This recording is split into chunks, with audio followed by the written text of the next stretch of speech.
안녕하세요. 저는 올해 30대 중반인 여자입니다. 지금 직장을 다니면서 평범하게 살아가고 있고, 결혼은 아직 안 했어요. 간절함이 없기도 하고, 아직 마음에 드는 사람을 못 만났습니다. 제가 이렇게 일상생활을 다시 시작한 것도 얼마 되지 않았는데요. 불과 몇 년 전까지만 해도 하루하루를 살아가는 게 버거울 정도로 사는 게 힘들었습니다. 하지만 시간이 약이라는 말이 괜히 있는 게 아니더라고요. 지금 생각해도 그 시간을 어떻게 보냈나 싶습니다. 다들 저의 이야기를 들으시면 깜짝 놀라실 거예요. 저는 어렸을 때 화목한 집안에서 자랐습니다. 부모님은 공부를 강요하지 않으셨고 늘 제가 하고 싶은 거 다 하게 해주셨어요. 가부장적이지도 않으셨고 주말만 되면 가족들과 가까운 곳이라도 여행은 꼭 가는 그런 이상적인 가족이었죠. 아버지가 하시는 사업도 정말 잘 되어서 힘든 일이 없었습니다. 경제적으로도 여유로웠고 부모님도 금슬이 좋으시니 제 인생은 평탄했답니다. 그런데 이런 저희 집에도 불행이 찾아오고 말았습니다. 제가 성인이 되어서 직장을 구한 뒤 타지에서 독립을 했어요. 나름 좋은 직장이었고 가족들도 다 만족했죠. 고향에서 아버지와 어머니는 노후를 즐기고 계셨고 그날도 여느 때와 다름없이 평온했습니다.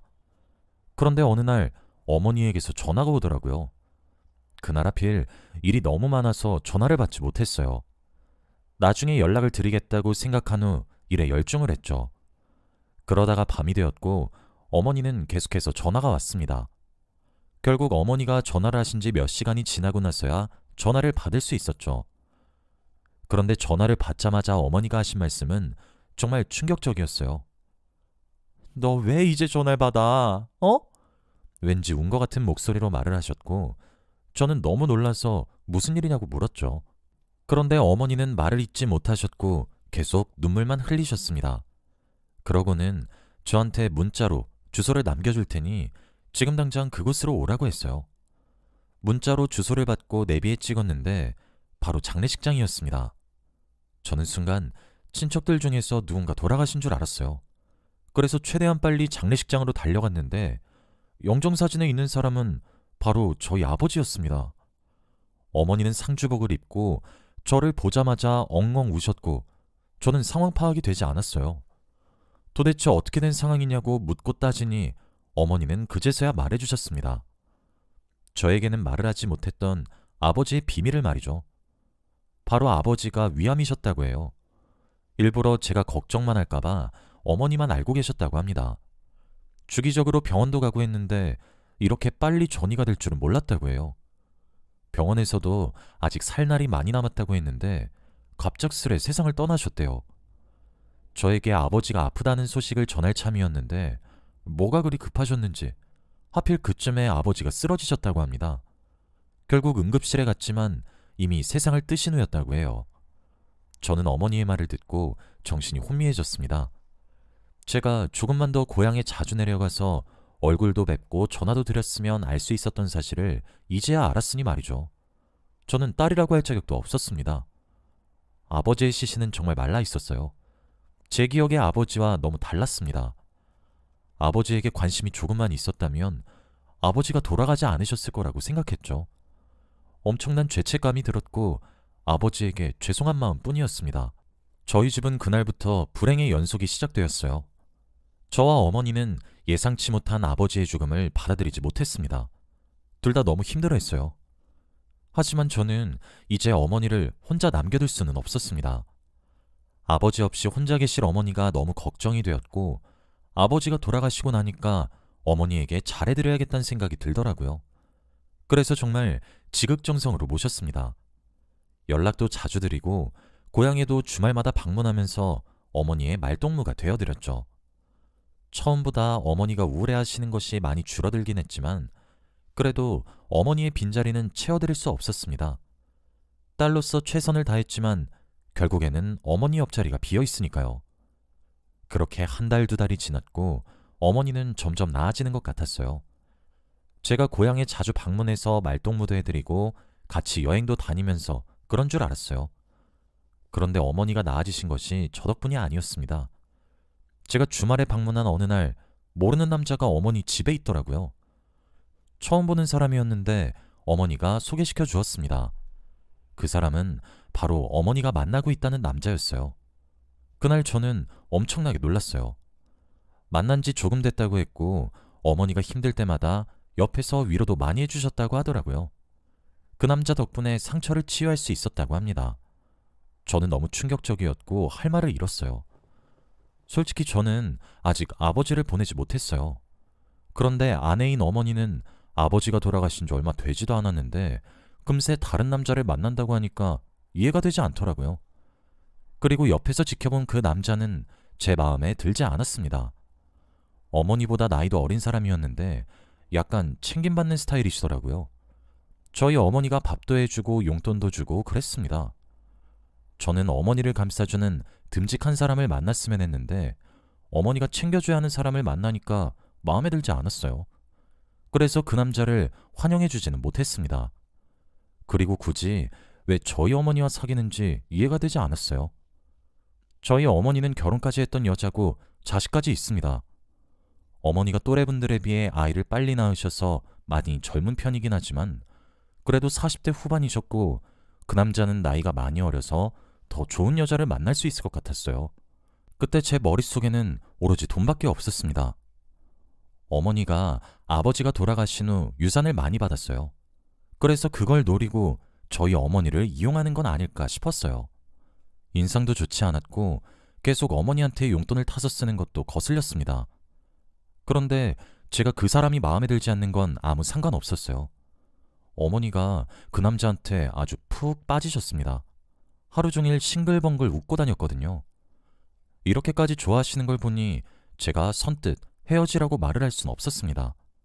그런데 그날 어머니와 그 남자분은 정말 충격적인 소식을 전하셨어요. 바로 두 분이서 결혼을 한다고 했습니다. 어머니는 자신이 너무 힘들 때 이 사람이 옆에 있어줘서 결혼을 하고 싶다고 생각했다며 말리지 말라고 했어요. 아버지가 돌아가신 후 혼자 너무 외롭고 힘들었는데 이제는 그렇게 되기 싫다고 말이죠. 앞으로 남은 인생은 그 남자와 보내고 싶다고 하셨습니다. 그러면서 저보고 그 아저씨한테 아빠라고 부르라고 하더군요.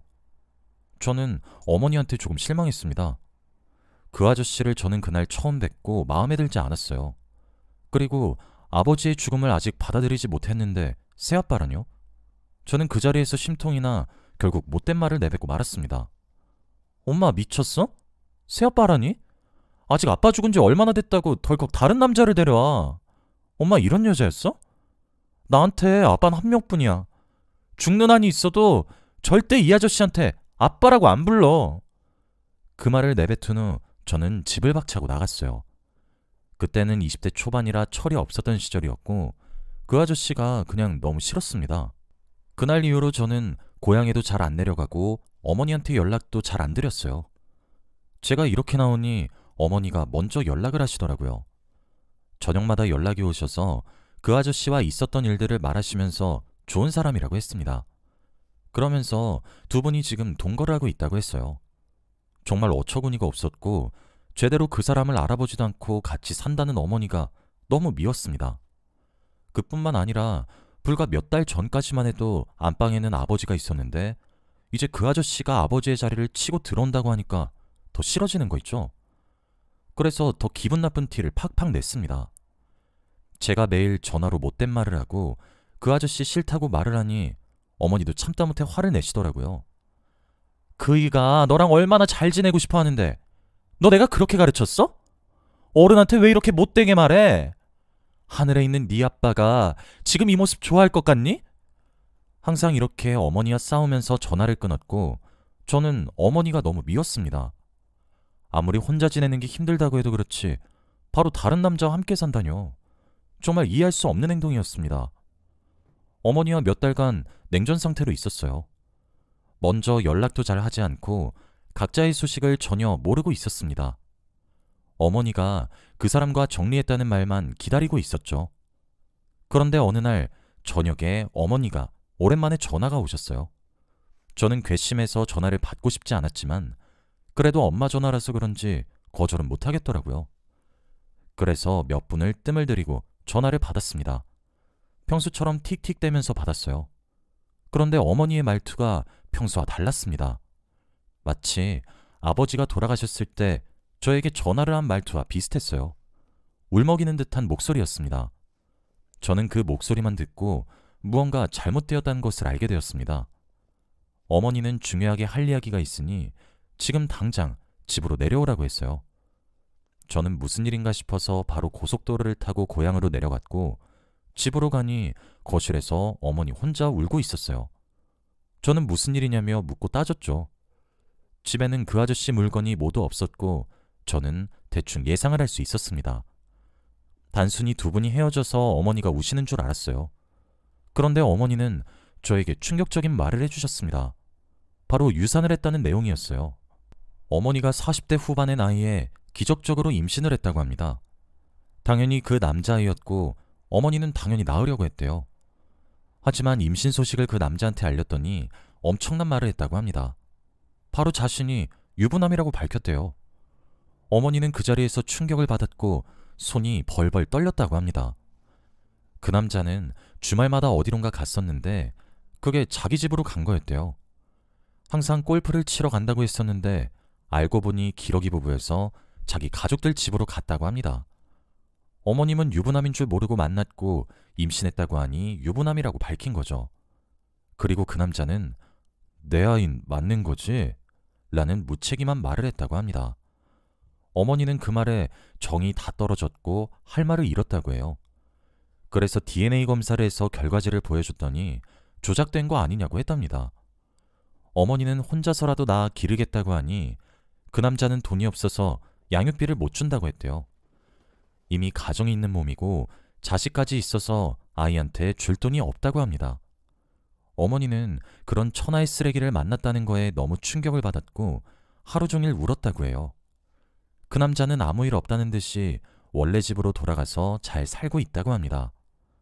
어머니는 결국 유산을 했고 자신이 아이를 죽였다는 생각에 죄책감에 시달리고 있었어요.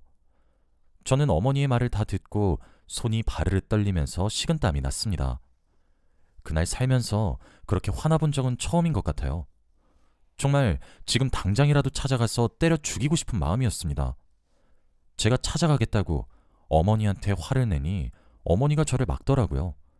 그런 쓰레기는 상종도 하면 안 된다고 했고 어머니는 지금 아이를 유산한 슬픔이 더 크대요. 그래서 그 사람 생각은 하나도 안 난다고 합니다. 저는 그날 어머니 옆에서 눈물을 꾹 참았어요. 어머니가 너무 안타깝고 그 남자한테 너무 화가 나서 눈물이 나더라고요. 그런데 어머니는 저한테 있었던 일들을 다 털어놓으니 마음이 더 사무친 것 같았습니다. 그날 이후로 더 힘들어 하셨거든요. 제가 월차를 내고 며칠 동안 고향에서 어머니 옆에 있어드렸는데 어머니는 나아지지 않았습니다. 오히려 더 힘들어 하셨고 TV에서 아기가 나오기만 해도 우셨어요. 정말 옆에서 보고 있는데 제가 다 힘들 지경이었습니다. 그래서 결국 병원에 가서 검사도 받아봤는데 우울증이라고 했어요. 지금 어머니가 너무 힘들다고 했고 어머니 꿈에서 아이 울음소리도 나온다고 합니다. 그 말을 의사 선생님한테 듣는데 정말 충격적이더라고요. 상담 과정에서 어머니가 그동안 얼마나 힘들었는지 의사 선생님께 말한 모양이에요.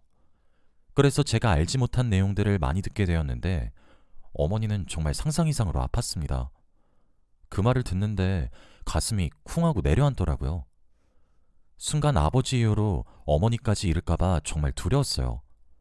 그 아저씨가 너무 원망스러웠고 제발 불행하기를 기도했죠. 어디서 뭐라고 사는지 불행한지 궁금해서 제가 뒷조사를 했어요. 그런데 정말 행복하게 가족들과 잘 살고 있는 게 아니겠습니까? 가족들은 그 남자의 추악한 뒷면을 모른 채 살고 있었고 아들까지 있는 쓰레기였어요. 그 사람한테 어떻게 복수를 해야 할까 고민하며 이를 갈고 있었죠. 지금 저희 어머니는 하루하루 살아가기 힘드실 정도로 버티고 계시는데 그 쓰레기는 잘 살고 있다는 소식을 들으니 화가 미친 듯이 났습니다. 의사 선생님도 항상 저희 어머니를 예의주시해야 한다며 지금 위태위태한 상태라고 했어요. 그런데 결국 어머니가 극단적인 선택을 하고 말았습니다. 하필 제가 없는 밤에 시도를 하셨고 저는 그렇게 어머니를 보내드려야 했죠. 제가 옆에서 해준 것도 없어서 너무 죄책감이 많이 들었습니다. 도저히 이대로 가만히 있을 수 없었어요. 그런데 더 놀라운 건 그 아저씨는 저희 어머니 장례식장에 오셨습니다. 상주복을 입고 있는 제 앞에 섰죠. 그러면서 슬픈 척을 하는데 정말 미치겠더라고요. 그뿐만이 아니었어요. 그 사람 옆에는 아내로 보이는 여자와 아들로 보이는 남자아이까지 있었습니다. 아내한테는 지인이 돌아가셨다는 말을 하고 온 것 같더라고요. 저한테 아무렇지 않게 절을 하는데 얼척이 없었습니다. 그래서 사람들 다 보는 앞에서 뺨을 때려버렸어요. 한 번도 누군가의 뺨을 때린 적이 없었는데 그날 처음으로 사람의 뺨을 때려봤습니다. 그 남자는 자신이 잘못했다는 걸 아는지 묵묵히 있었고 옆에서 아내와 아들이 더 난리였어요. 그런데 남자는 자신의 뺨을 어루만지고는 이걸로 퉁치자 라고 했습니다. 저는 그 말에 더 열이 받아서 반대쪽 뺨도 내려치고 말았어요. 장례식장에 있던 모든 사람들이 다 저희 쪽으로 시선을 돌렸고 저는 너 내가 복수할 거야. 우리 엄마 죽인 거? 너야. 내가 지구 끝까지 쫓아가서 복수할게. 쓰레기 새끼야. 이 말을 하며 달려들려고 하니 사람들이 저를 말렸습니다. 다들 저보고 엄마 잃고 제정신이 아니라며 걱정을 했죠. 그 남자가 어떤 사람인지 아무도 몰랐습니다. 그리고 저는 장례식장이 끝나자마자 DNA 검사지를 그 남자 가족들에게 다 보냈어요. 회사에도 보냈고 그 사람이 다니고 있는 회사 게시판에도 올렸습니다. 무엇보다도 아들이 다니고 있는 학교의 게시판까지 다 올렸어요. 정말 아이들한테는 영향이 안 가게 하고 싶었는데 도저히 안 되겠더라고요. 그리고 저희 어머니와 있었던 일을 토시 하나 빼놓지 않고 다 설명했습니다. 간략하고 바로 알아들을 수 있게 썼어요. 제가 이렇게까지 하니 그 사람이 먼저 연락이 오더라고요. 제발 멈춰달라고 하면서 말이에요. 그렇지만 저는 멈출 생각이 없었습니다.